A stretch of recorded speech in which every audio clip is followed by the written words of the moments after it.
So voter ID laws are measures that try to provide evidence of the registered voter who they claim they are when they go to the ballot, or when they go to cast a ballot.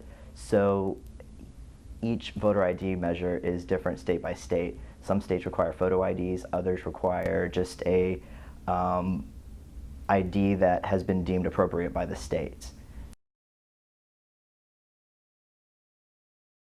It depends on each state. For example, say Indiana, they have a strict photo ID law, which requires that when you go to the ballot, like go to the polling place, you have to have a photo ID. And if you do not have a photo ID, they will temporarily hold your ballot, which is called provisional ballot, and then you have to come back with a certain amount of given time and present a photo ID.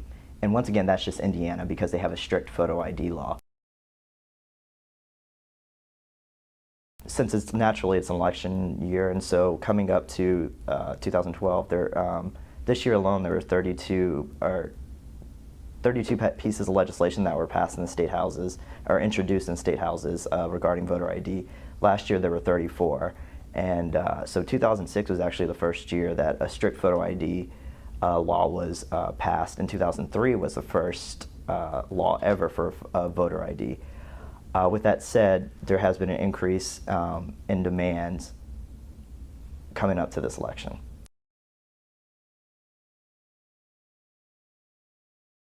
So what this means for our membership is that they have to be educated on the new criteria for handing out these voter IDs, and also this also requires more resources in order to get these out. So there's going to be higher demand for identifications, not only these voter ID cards, but also just regular IDs, because now the photo ID is a requirement for the state.